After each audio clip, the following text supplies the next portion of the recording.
जो हमारे साथ गेस्ट है वो बहुत ही टैलेंटेड है, ब्यूटीफुल है। जी हाँ, बात कर रहे हैं आन्या सिंह की और सोहाली खान की। बहुत-बहुत स्वागत है आपका इंडिया टीवी में। Thank you. हाँ ज्योति, थैंक यू। सो आपसे स्टार्ट करते हैं क्योंकि माँ बनने के बाद आपका ये पहला प्रोजेक्ट था और कोरोना का भी जो नए वेरिएंट आ रहे हैं, तो ऐसे में छोटे बच्चे के साथ आप वहाँ पर गई, तो कैसा रहा ओवरऑल आपका एक्सपीरियंस? और बच्चे के बाकी आपका पहला प्रोजेक्ट था, तो कितना आपने अपने आप को अलग महसूस किया इस बार काम करके? मुश्किल था लेकिन अच्छे से हो भी गया। तो प्रोजेक्ट के बाद मुझे काफ़ी कॉन्फिडेंस मिला कि मैं एक अच्छी माँ भी बन सकती हूँ और काम भी कर सकती हूँ। इसीलिए शायद मैंने और प्रोजेक्ट्स में शामिल होने का डिसीजन भी लिया। एंड ये प्रोजेक्ट जैसे आपने कहा वो शुरुआत थी। So it is very new for me. You know the pandemic happened, एक लॉकडाउन था और हम सब घर पे ही थे, बाहर नहीं जा पाए। और एक्चुअली ये शो मार्च में शुरू होना था और मुझे लगा उस टाइम पे शायद मुझे ये प्रोजेक्ट छोड़ना पड़ेगा क्योंकि केसेस बहुत बढ़ रहे थे। लेकिन फिर प्रोड्यूसर्स ने खुद डिसीजन लिया कि वो वेट करना चाहेंगे, 6 महीना वेट करना चाहेंगे। And actually then it happened in September. और फिर मैं इनाया को अपने साथ ले पाई। वहाँ पे एक बहुत ही स्ट्रिक्ट बायो बबल था। जो लोग वहाँ पे थे वो बाहर नहीं मतलब अलाउड नहीं था बाहर जाना और कोई बाहर से अंदर भी नहीं आ सकता था। Luckily it was all one location जहाँ पे भी हम रह रहे थे, वहाँ पे हम शूट कर रहे थे। So it was a really well controlled environment जहाँ पे मुझे लगा सेफ है। हम अपने मास्क उतार के एक्चुअली एक दूसरे से बात कर सकते थे, सोशल इंटरेक्शन हो रहा था, हेल्दी था इनाया के लिए भी टू बी इन कंपनी। और बच्चे भी बहुत थे, मेरे 2 बच्चे हैं शो में, लारा के 2 बच्चे हैं। खुद जो ओनर्स थे पैलेस के, फैमिली थी मंडावा की, उनके 2 बच्चे थे। So there was lots of young people. Anya थी जो खुद एक बच्ची है। तो बहुत सारे बच्चे थे जिसके साथ ये ना खेल सकती थी। तो एक्चुअली मुझे अच्छा लगा इस प्रोजेक्ट का हिस्सा बनना। और प्रोड्यूसर्स बहुत ही कोऑपरेटिव थे। मेरे जो नाटक मतलब as a new working mother, मेरे जो डिमांड्स थे वो बहुत ही सिंपैथेटिक थे और पेशेंट थे मेरे तरफ। तो I am very grateful to them और इसीलिए मुझे और कॉन्फिडेंस अभी मिल गया है कि मैं बैलेंस कर पाऊंगी। आन्या, आप लास्ट थी जो इस प्रोजेक्ट का हिस्सा, सबसे आखिर में आप बनी, क्योंकि तो कैसे आपको ये प्रोजेक्ट मिला और क्या एक्सपीरियंस रहा आपका इन सबके साथ काम करने का? एक्चुअली जब मैं गौरव जो हमारे डायरेक्टर हैं उनसे मिली थी पहली बार, उस टाइम पे कास्ट लॉक नहीं था। सिर्फ एक कैरेक्टर लॉक थी और वो थी उमा, जो फिर आखिर में मैंने प्ले किया। बट उस टाइम जब गौरव ने मेरे से बात की और मुझे सारे कैरेक्टर्स के बारे में बताया, उन्होंने मुझे बोला तो ये कैरेक्टर्स हैं। तो मैंने बोला can I test for Uma? And उन्होंने बोला that's the only character that's lock. And he said why don't you test for Kamini? और मुझे पता था कि मैं कामिनी बिल्कुल नहीं हूँ। मतलब जब आप कामिनी जो कृतिका ने किया अपने कैरेक्टर के साथ, she played her character absolutely wonderfully. मैंने टेस्ट दिया, ऑफ कोर्स मुझे काका रोल नहीं मिला। और महीनों बाद actually the actor who was to play Uma, something happened and that's when I stepped in. तो जब मैं गौरव से मिली थी, मैं बहुत एक्साइटेड थी क्योंकि मुझे कैरेक्टर और स्टोरी बहुत इंटरेस्टिंग लगी। कास्ट के बारे में तो मुझे मालूम ही नहीं था। और फिर महीनों बाद जब मैं आई और मुझे पता चला कि ये कास्ट है, ऑफ कोर्स मतलब मुझे सोचने का, I didn't have to think, you know, to be in the company of these people and to share screen space with them, I am extremely fortunate.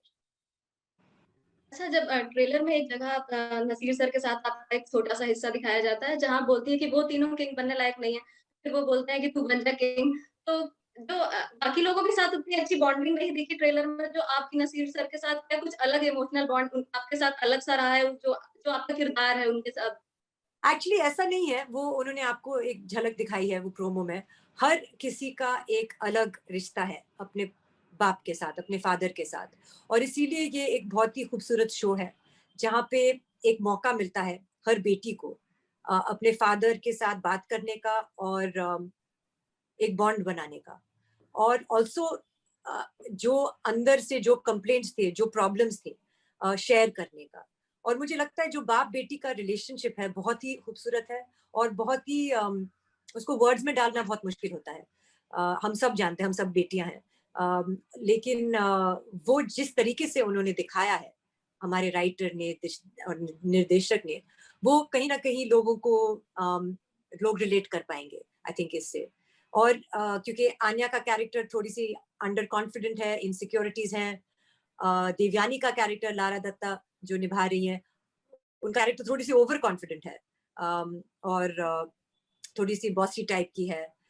तो वो सब कैसे वो मैनेज होता है, और कैसे अलग, और सब किंग बनना चाहते हैं, और सब समझते हैं कि वो ही किंग बन सकते हैं, वो सबसे बेस्ट है इस जॉब के लिए। और तो वो जो है डायनामिक्स जो है बहुत ही बारीक तरीके से हैंडल किया गया है, जो मुझे अच्छा लगा। अच्छा, आन्या, आप जो है ओनली चाइल्ड है अपने घर में, और इस शो में जो आपका रोल है वो इतनी सारी बहनों के साथ है, तो क्या कुछ नया एक्सपीरियंस रहा आपका, और कैसा रहता था सेट पे माहौल जब इतनी सारी फीमेल एक्ट्रेस साथ में होती थी? यू नो सब बहुत ही सीनियर है मेरे से, और के काम की बहुत बड़ी बड़ी एडमायरर रही हूँ, टू बी ऑनेस्ट। तो जब जैसे मैंने बोला कि जब मुझे पता चला that this is the cast, I was very excited but at the same time very nervous, you know कैसे होंगे, बात कर पाऊंगी, you know just because I have only seen them on screen. और फिर जब मैं सबसे मिली, मैंने बोला ये तो बहुत ही नॉर्मल लोग हैं, बहुत ही रियल है, बहुत ही यू नो जैसे आप और मैं, and that was I think इतने भी दैट नॉर्मल नहीं और बहुत ही पागल हैं। आई थिंक दैट हमारी बॉन्डिंग इतनी अच्छी से इसलिए हुई क्योंकि सब बहुत ही क्रैक्ड है अपने ओन वेज में। तो अच्छा लगा क्योंकि हम सबके बीच में, you know there is an age gap, so my relationship with each one is very different. And क्योंकि मैं यंगेस्ट थी, ऑफ कोर्स बुली नहीं करते थे, ध्यान रखते थे, मेरा ख्याल रखते थे, प्रोटेक्टिव थे। तो बहुत अच्छा लगा मुझे, you know to find this relation with people who were completely unknown to me. जी, सुबह नसीर सर के साथ आपने काम किया इसमें, तो जब उन्हें पता चला कि इतनी सारी फीमेल एक्ट्रेस हैं और वो इसमें शो में होने वाले हैं, लेकिन मैं इतना कह सकती हूँ कि वो राजी हो गए थे ये शो करने के लिए, तो उसका मतलब है कि ऑब्वियसली वो अपने आप को प्रिपेयर कर चुके थे कि हमसे मिलना था। और जब हम टेबल रीड्स करते थे, you know before the shoot, सबसे ऑफिस में मिलकर साथ में पढ़ते थे, I could see that he was relaxed and he was enjoying himself. And I think that we're good company. Anya, Lara, Kritika, myself, Varun, Cyrus, Raghubir ji and him had a great bonding क्योंकि दोनों बहुत ही musically talented हैं, और दोनों flutes बजाते हैं, और actually Raghubir जी बनाते भी हैं, और नसीर रघुबीर जी बनाते भी हैं, और नसीर साहब सीखना चाह रहे थे। So you know it was a lovely माहौल जैसे हम काम कर रहे थे। And I was very excited to work with Nasir Saab. I don't know how he felt, but I was very excited. For me, एक बहुत ही attractive quality थी इस project में कि नसीर साहब इस project में थे, और मुझे उनके साथ काम करने का मौका मिला, और बहुत ही तगड़े scenes थे सबके साथ, और one on one नसीर साहब के साथ। आन्या का एक बहुत ही important scene था, at least one, मेरा एक बहुत ही important scene था, सबका था। जी, तो सोहा, आपका जो किरदार के बारे में मुझे बताया गया, उसमें कहा गया कि ये संस्कारी है, और क्योंकि आप भी रॉयल फैमिली से हैं, तो लेकिन किरदार देख कर नहीं लगता कि वो बिल्कुल आपसे रिलेट करता है, लेकिन फिर भी क्या कुछ आप रिलेट कर पाई उससे, या फिर कितना अलग रहा आपके लिए इस शो में काम करना? आई थिंक कि मेरे लिए जो कॉमन बात ये है कि मैं अभी अपने परिवार को खुश देखना चाहती हूँ, और मैं काफ़ी कुछ करती हूँ उनको खुश रखने के लिए। और जब भी झगड़ा होता है किसी के बीच में, तो मुझे इंटरमीडिएट करना पड़ता है, और डिप्लोमेसी आती है मुझे। तो I think that's one thing कि गायत्री भी नॉन कॉन्फ्रंटेशनल है, और वो she is different from me in that उनके कुछ अलग ऑब्जेक्टिव्स हैं, और वो एक्चुअली शायद इतनी जितनी वो दिखाती है सेल्फलेस इतनी नहीं है, but she is also a lot more responsible than I am. वो 2 बच्चे को अडॉप्ट करती हैं, और लोगों का ख्याल करती है, खाना अच्छे से बना देती है जो मुझे बिल्कुल नहीं आता है, डांस करती है जो हमने चीटिंग करके दिखाया है कि डांस आती है, लेकिन मुझे नहीं आता है, यू नो। सो बहुत ही ग्रेसफुल है।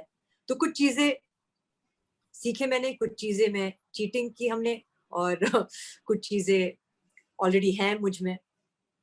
आन्या, जो आपका किरदार है बहुत ही नाजुक है, वो बहुत सारी एलर्जी हो जाती है उसको, तो तो कैसा रहा, कैसे आप इस किरदार में ढली? और क्योंकि आपने कहा था कि आप उमा का ही रोल करना चाहती थी स्टार्टिंग से, तो क्या कुछ अपने आप को आपने रिलेट किया जो आपको लगा कि आपको यही रोल करना है? एलर्जीज। तो उमा और मेरे में जो कॉमन बात है कि हम दोनों को एलर्जीज होते हैं। तो जब मैंने देखा कि आपने एक कैरेक्टर लिखा है जिसको इतने सिवियर एलर्जीज है कि वो अपने रूम से ही बाहर नहीं जा पाती, यू नो, लेकिन उसमें विल है, होप है, वो ऑफिस तक जाती है, खुद का गेम बनाया है, and she is really trying her best, you know, to pitch this around. जो मेरे लिए सबसे इंटरेस्टिंग बात थी वो ये थी कि उमा और मेरी पर्सनालिटी बहुत ही अलग है। उमा बहुत शांत है, रिजर्व्ड है, अंडर कॉन्फिडेंट है। नॉट टू से कि मैं ओवर कॉन्फिडेंट हूँ, लेकिन कॉन्फिडेंस है मुझ में, मतलब मैं बात कर पाती हूँ। उमा बात ही नहीं कर पाती लोगों के सामने, यू नो। एंड उमा जब वो बड़ी हो रही थी बहुत डिपेंडेंट थी देवयानी, गायत्री और कामिनी पे, बट मोस्टली गायत्री पे। So when you watch the show आप देखेंगे कि उमा और गायत्री का रिलेशनशिप बहुत क्लोज है। सो उनके बीच में लड़ाइयां होती है क्योंकि उमा अपसेट है उसके साथ कि आप मुझे छोड़ के क्यों गए, मतलब फोन भी नहीं किया, कभी लिखा भी नहीं, why? So it's a very beautiful relationship because you are trying to be strong, but actually आप बहुत हर्ट हो कि आपने मेरे बारे में सोचा नहीं या मुझे फोन नहीं किया. So there's that underlying tension between all the sisters, but I think because Uma was so different from me, I was excited to play her. तो सोहा, ये जो माहौल चल रहा है कोविड का, बहुत ही एक माँ के तौर पे कितना डर लगता है आपको, और कैसे अपनी बेटी को सिखाती है कि क्या कोविड है, कितना वो समझती है और जो नई माँ है उनको आप क्या मतलब बताना चाहेंगी, क्या समझाना चाहेंगी? वो जानती है कि एक बीमारी है, और जर्म्स के बारे में तो स्कूल में भी सिखाते हैं, हाथ धोना जरूरी है और मास्क पहनना जरूरी है। थोड़ा स्कूल भी गई थी वो, फिजिकल स्कूल, और सब वहाँ पे मास्क पहन के बैठते थे और सोशल डिस्टेंसिंग होता था। तो आई थिंक वो समझ गई है, वो ज्यादा डराना भी नहीं चाहते हम। तो लकीली छोटे बच्चे बहुत ही जल्दी एडजस्ट करते हैं। तो जब लॉकडाउन हुआ तो वो तो बहुत ही खुश थी, घर पे ज्यादा टाइम माँ बाप के साथ स्पेंड करने का मौका मिला। एक बायो बबल हमने क्रिएट किया था एक दो दूसरे बच्चों और उनके फैमिलीज के साथ। तो you know I feel like she hasn't really missed out. I feel कि जो थोड़े बड़े बच्चे हैं उनके लिए तो जो साइकोलॉजिकल इफेक्ट्स हैं इस लॉकडाउन के और स्कूल नहीं जाने के, वो हम मेजर भी नहीं कर पाएंगे। Not just for children, for all of us, the psychological effects of this. Economic effects, of course, people are starting to measure and have been devastating. So, you know, it is a difficult time, लेकिन हमें option है ही नहीं, इससे गुजरना ही होगा. So that's why it's very important to be flexible, to be adjusting, to evolve with the times, to take it in your stride, you know, and to understand कि ये एक दिन खत्म हो जाएगा. मुझे लगता है, मुझे साइंटिफिक नॉलेज कम है, लेकिन जहाँ तक मुझे लगता है, I think that we are hopefully nearing the beginning of the end, you know, and the pandemic is something that we're starting to learn to cope with and live with, and it's not so devastating. हमारा health infrastructure भी काफी हमने उसको बढ़ाया है to deal with the crisis. So the idea is, of course, to think positive and test negative. But you know, the idea is to take normal precautions. At least अभी हम काफी कुछ जान चुके हैं वायरस के बारे में और कैसे हम अपने आप को प्रोटेक्ट कर सकते हैं.